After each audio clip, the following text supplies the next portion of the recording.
The night was electric, and so was I. It was October 15th, 1961, and I was in RCA Studio B in Nashville, ready to lay down some tracks that would change everything.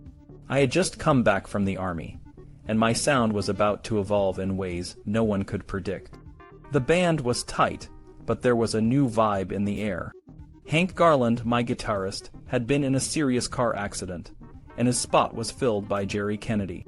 It was a little different, but I was determined to make it work. We started with a song called For the Millionth and the Last Time. It was a Tepper Bennett number, and it had a Latin dance feel that was new for me. The band and I were a bit rusty, and maybe the song itself wasn't as fresh as we hoped. Gordon Stoker on the accordion was sweating it out, and I couldn't help but crack a joke. "Damn, Gordon, quit breathing so heavy." It lightened the mood, but we knew we had to get this right. Next up was Good Luck Charm, a straight-ahead pop song by Aaron Schroeder and Wally Gold. I was all business telling the band, if we goof up, just keep going. We had some trouble with Scotty's rhythm comping, but by the fourth take, we nailed it. The new single was on tape, and I felt a rush of satisfaction. Then we moved on to Anything That's Part of You, a ballad by Don Robertson. I'd done my homework on this one, and my phrasing was careful. It was a 6-take effort, with Floyd Kramer working hard to replicate the slip note fills from the demo.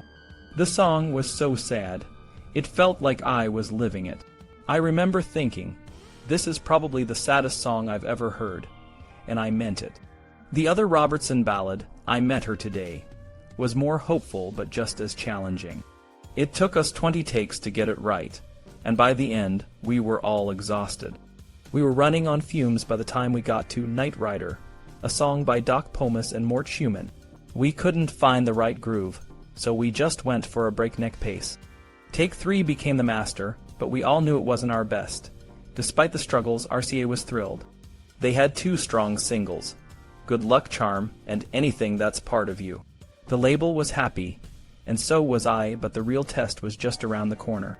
A few weeks later, on October 26th and 27th, we were back in the studio for the soundtrack of Kid Galahad. The pressure was on, and we had a lot of songs to record. The first day we tackled King of the Whole Wide World, a fiery up-tempo number. We went through 31 takes before we had something we liked. The next day we tried it again, and after 35 takes we had the freewheeling record we were aiming for. The other songs, like A Whistling Tune and Home Is Where the Heart Is, were solid but nothing groundbreaking. The material was the problem, not our performance. We were still the best, but the songs weren't always up to par. The Colonel, my manager, was always pushing for more. He had a formula, and it was working. Movies with lots of songs, beautiful scenery, and pretty girls were selling like crazy. Blue Hawaii had just smashed records, and the Colonel was determined to keep the momentum going. We had a few non-movie singles that did well, like Good Luck Charm, but the albums weren't always as successful.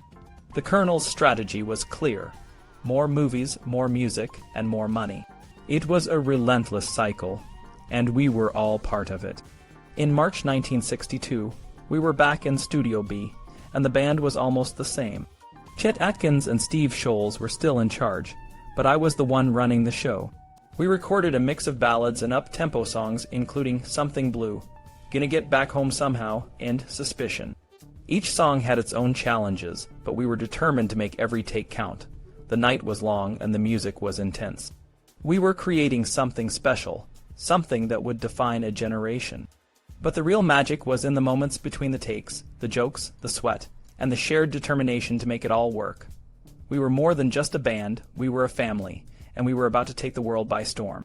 Elvis and his team were always on the lookout for great songs.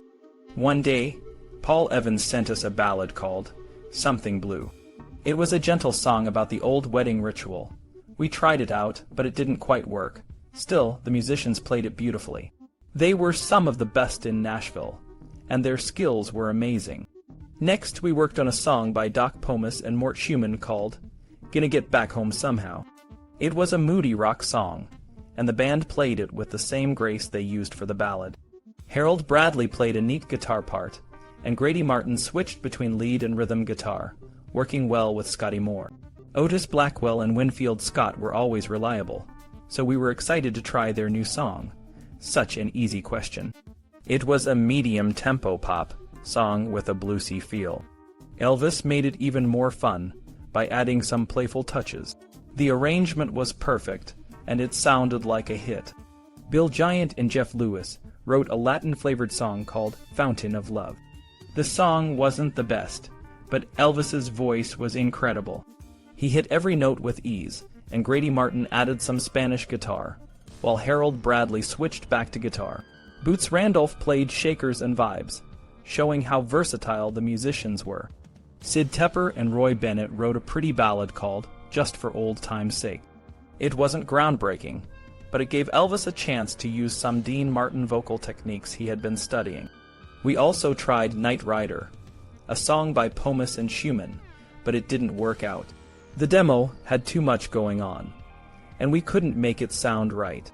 In the early hours, Elvis brought out a song he helped write, You'll Be Gone. It was inspired by Begin the Big Wine, and had a lot of passion.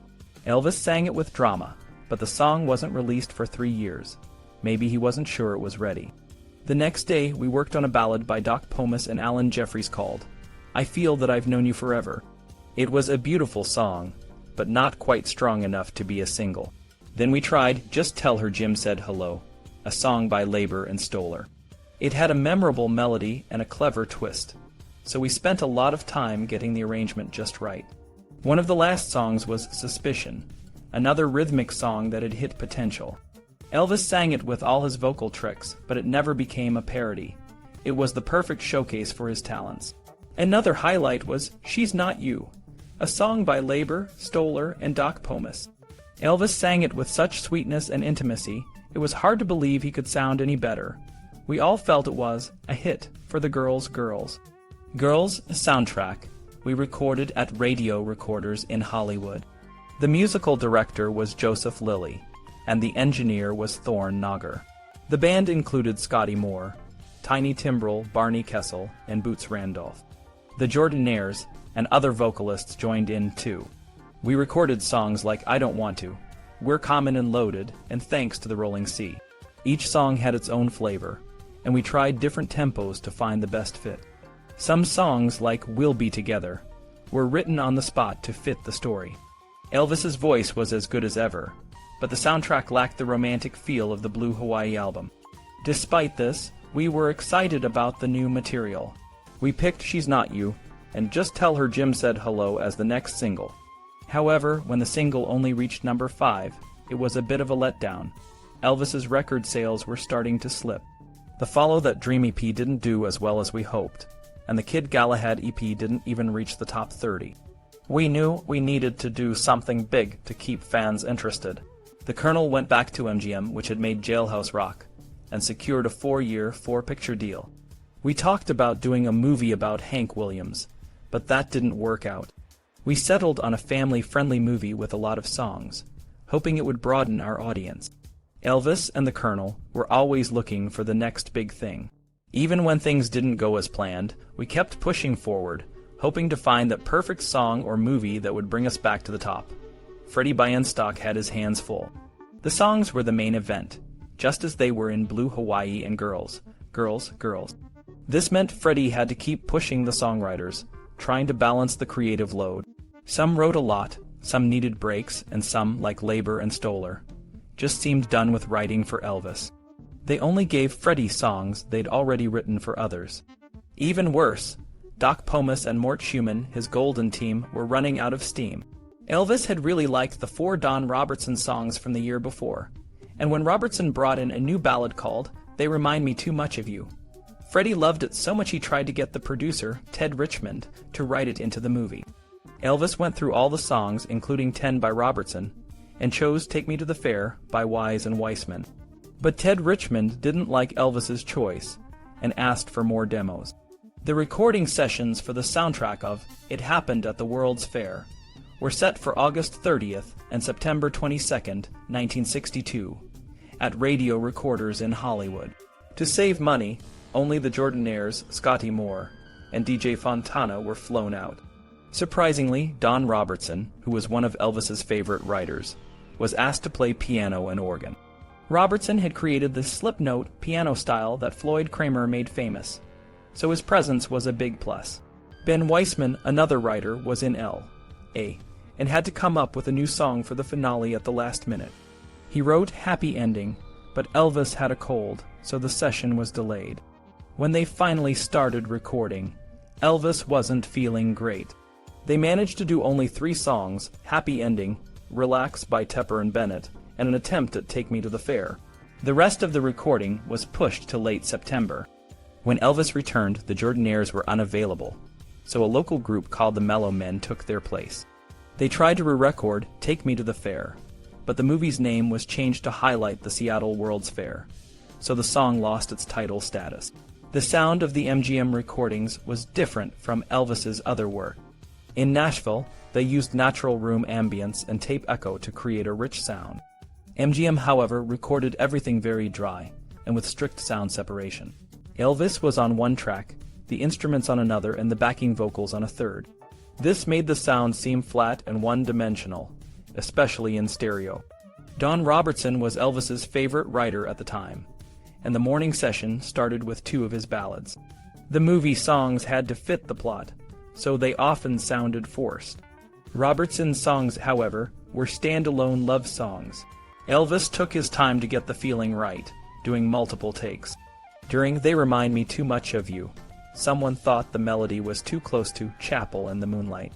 Robertson quickly came up with a new phrase and sang it to Elvis, saving the song. Elvis then worked through a few more songs, which were okay but not great. He lit up a cigarillo and laughed at the silly arrangement of How Would You Like to Be?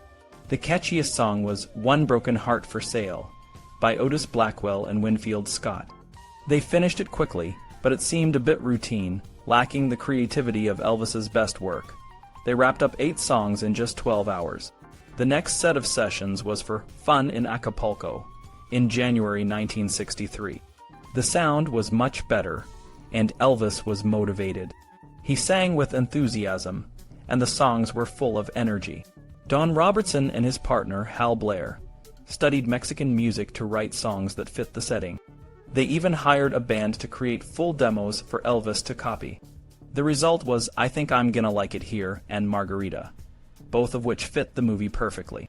Freddie had to dig into the Labor and Stoller catalog to find Bossa Nova Baby, a song that fit the film's upbeat mood.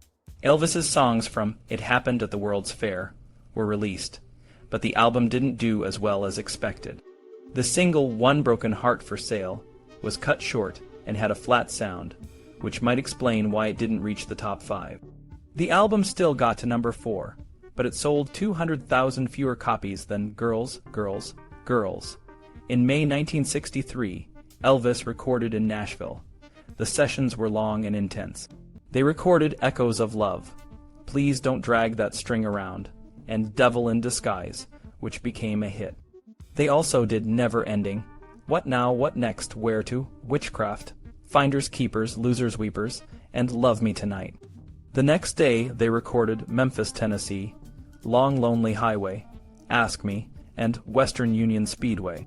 Each song was a mix of styles, from ballads to upbeat rock and roll, showing Elvis's versatility and the talent of the songwriters and musicians around him. I remember the spring of 1963, when Elvis's recording sessions for RCA had become almost like a yearly tradition. The big surprise that year was who would be playing guitar. To keep everyone happy, they decided to include everyone. Scotty Moore, Harold Bradley, and Grady Martin all played on the first night. Later, Jerry Kennedy joined in for a few songs. The songs came mostly from a stack of demo tapes from Freddie Bienstock, with a few Elvis favorites thrown in. But the material wasn't as strong as it used to be. Songs like Echoes of Love and Please Don't Drag That String Around were okay, but they didn't have the spark that Elvis's earlier hits had. One song that really stood out was You're the Devil in Disguise. It started slow, then suddenly turned into a full-blown rock and roll number. Grady Martin's guitar work was amazing, and the band really got into it.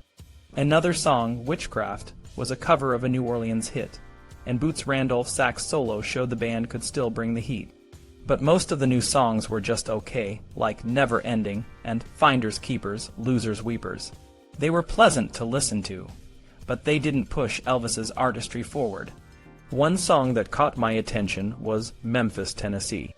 It was a Chuck Berry song, and Elvis loved it so much that he included it in his live shows. It only took him 2 takes to get it right. Another song, It's Now or Never, had shown that Elvis could make European pop songs work for him. This time, they tried an Italian song called Io, which was changed to Ask Me. It was a bit of a stretch for Elvis, but he gave it his all. Then there was Western Union, a song that was really just a copy of Return to Sender. It wasn't very original, but Elvis still recorded it. The next song, Slowly But Surely, had a cool guitar riff by Jerry Kennedy and was one of the better songs from the session. At the end of the night, they recorded a short version of Blue River, which was later extended for release. Elvis chose You're the Devil in Disguise as a single, and it became a big hit, even reaching #1 in Denmark. It showed that even when the material wasn't great, Elvis could still make magic happen. A few months later in July, we were back in Hollywood to record the soundtrack for Viva Las Vegas. The band included some of the best musicians around, like Scotty Moore, Tiny Timbrel, and Billy Strange. The songs were a mixed bag. Come On Everybody and If You Think I Don't Need You were okay, but they didn't really stand out. The best song was the title track, Viva Las Vegas, written by Doc Pomus and Mort Schumann. It was a catchy, upbeat song that matched the excitement of the city. Elvis and Anne Margaret also recorded a duet, Today, Tomorrow, and Forever, which was really sweet. In August, they asked Elvis to record one more song for the movie. They were short on good material, so he decided to cover Ray Charles's What I Say. It didn't quite capture the energy of the original, but it was still a fun song. By this time, the Colonel was juggling a lot of projects. He initially said there wouldn't be a soundtrack album for Fun in Acapulco, but he changed his mind and decided to release it with a couple of bonus songs. Bossa Nova Baby was chosen as a single, backed with Memphis, Tennessee. In September, we were back in Nashville for the soundtrack of Kissin' Cousins. The band included some of the same great musicians, and they recorded songs like Kissin' Cousins and I Need Somebody to Lean On. The Colonel kept pushing for more and more music, but it was getting harder to find good songs. Despite that, Elvis always managed to bring something special to every recording, even when the material wasn't great. I remember the day I rode into the RCA studios on my motorcycle, ready to make some music. It was January 12, 1964, and I had something to prove. I wasn't happy with the way Ask Me and Memphis, Tennessee turned out back in May, so I wanted to give them another shot. When I got there, I announced I was hungry, and we ordered in some food. The session didn't start until about 3 hours later, but once it did, we got right down to business. The first song was Memphis, Tennessee. The drummers, Buddy Harmon and DJ Fontana, started off with a powerful beat. Ron Steele, the new engineer, had a tough time keeping up, but he managed to get it right by the 6th take. I was really focused, and there was no fooling around. We nailed Ask Me next, and then we tackled a new song, It Hurts Me, which Charlie Daniels helped write. We finished that in just 15 minutes, and it sounded great. When I left the studio at midnight, I felt like I had some good songs to release, but things didn't go as planned. It Hurts Me ended up on the B-side of the Kissin' Cousins single, and it never got the attention it deserved. Memphis, Tennessee was supposed to be on the B-side of Kissin' Cousins 2, but that changed when Lonnie Mack and Johnny Rivers both had hits with their versions of the song. It was a bit of a bummer, but that's how things go sometimes. Back then, my soundtrack albums were selling a lot, better than my studio albums. The Colonel, my manager, knew this and made sure to focus on the hits. He put the best songs on collections like Elvis Golden Records, which sold really well. The other songs, even the good ones, ended up on albums that didn't get as much attention. It was all about the money and the hits, and the Colonel was always looking out for that. In March, we went to Hollywood to start working on the soundtrack for the movie Roustabout. The sessions were at radio recorders, and we had a great team. We recorded a bunch of songs like Little Egypt, Poison Ivy League, and Big Love Big Heartache. Some of the songs were written by Giant, Baum, and Kay, who were known for writing a lot of my movie songs. The sound was good, but nothing really stood out as a hit. By the time we finished Roustabout, I was pretty much in Hollywood full-time. The Colonel had a plan, and it was all about making sure the movies and the soundtracks made money. Even though I had some great songs, they often got lost in the shuffle. But that's the way it was, and I had to go with it. The year was 1964, and I was in the midst of a whirlwind of movie soundtracks and sessions. My life had become a series of recording dates, each one packed with the same group of talented musicians and the same tight schedule.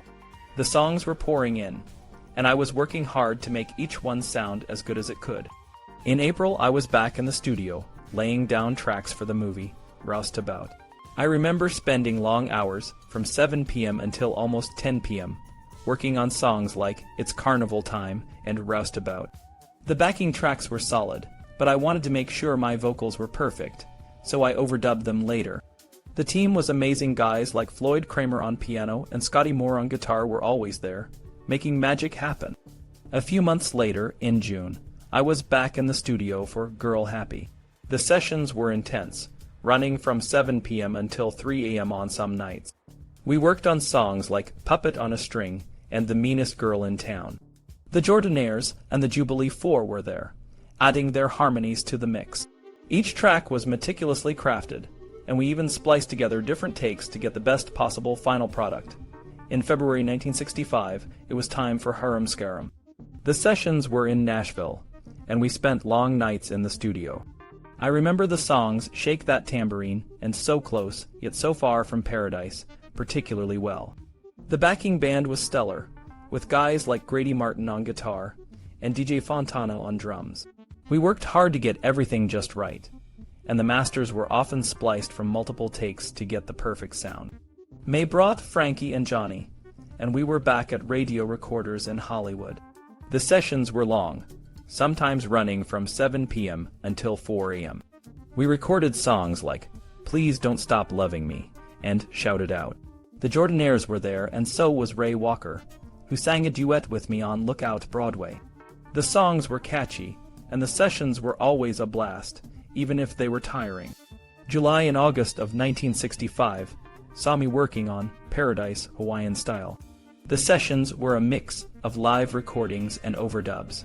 We recorded songs like Drums of the Islands and This Is My Heaven. The Mellow Men joined us, adding their harmonies to the mix. The Jordanaires were there too, and we all worked together to create a sound that captured the spirit of Hawaii. Finally, in February 1966, it was time for Spin Out. The sessions were at radio recorders, and we worked on songs like Smorgasbord and Beach Shack. The team was the same: Scotty Moore, Floyd Kramer, and the Jordanaires. We worked hard to get each song sounding just right, and the masters were often spliced from multiple takes to get the best possible sound. The Colonel, my manager, was always pushing for more. Each movie and soundtrack was a new opportunity for promotion and merchandise. The publishing companies would print sheet music for the new songs, and RCA and the movie companies would launch worldwide promotional campaigns.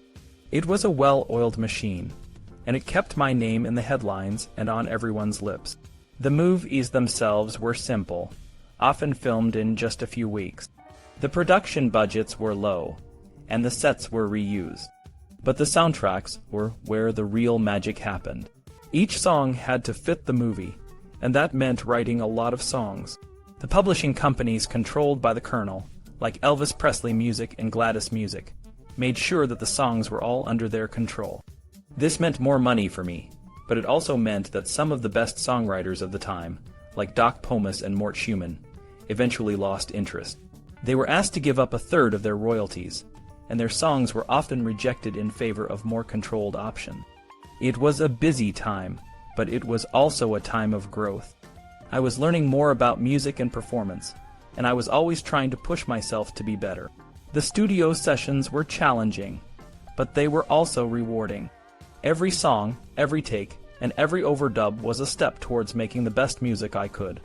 The year 1964 was tough for me and my music. RCA, my record company, was trying hard to keep my singles selling well, but it wasn't easy. In 1960, I was selling almost 4 million copies of my singles, but by 1963, that dropped to around 2 million. It was a big change, and it worried RCA a lot. To fix this, RCA decided to release more singles. They thought if they couldn't get my songs to the top of the charts, they could at least sell more by putting out more songs. In 1964, they released 6 singles. The first one, Kissin' Cousins, did okay, selling about 700,000 to 800,000 copies. But the next one, What I Say with Viva Las Vegas, didn't do as well. It only sold about 500,000 copies, and didn't even make it to the top 20 on the charts. RCA was flooding the market with my music, and it started to compete with itself. They tried to catch up with other artists by releasing Suspicion from an old album, but it was too late. The sales weren't good. They even had to go back to an old song from 1960, Such a Night, but it didn't do well either. Ask Me was a bit better, but still, it didn't sell as much as they hoped. By the end of 1964, RCA released only 2 new albums and a bad EP. The album Roustabout did well in the charts but didn't sell many copies. They only sold about 1 million albums that year, which was a big drop from before. In 1965, things didn't get much better. RCA released 3 more soundtrack albums and a bunch of old songs. The first single, Do the Clam, didn't do well at all. But then they found an old song, Crying in the Chapel, from 1960, and it became a hit. It reached number 3 in the US and number 1 in the UK, selling 1 million copies. The next singles, Easy Question and I'm Yours, did okay, but they were just old songs from my past. RCA even tried to release an old song from 1957, Tell Me Why, but it didn't work. The 2 movie soundtrack albums that year, Girl Happy and Harum Skarum, didn't do great either.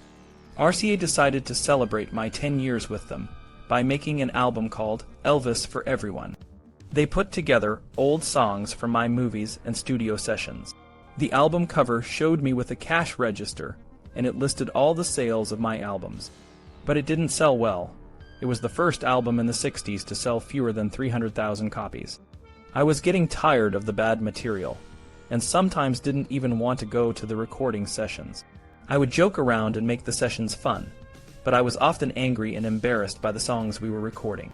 One time, after trying to record Do Not Disturb for 24 takes, I said, "This is the weirdest chord change I ever tangled with in my life."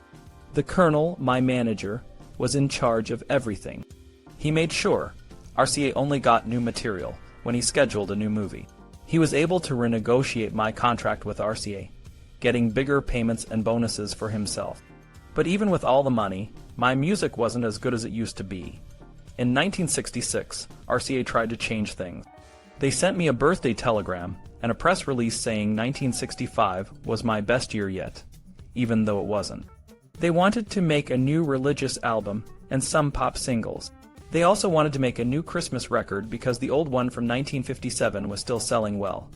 At home, I started making music with my friends. Red West bought some tape recorders, and we made demos of songs we liked. We played gospel music, old standards, and even some new songs like Blowin' in the Wind. It was a lot more fun than recording for the movies, and it felt like making real music again. RCA and the Colonel were still in control, but I was finding ways to make music that I enjoyed, even if it wasn't for the big record company. It was a tough time, but I kept trying to make the best of it. I walked into the studio, and it felt like walking into a whole new world.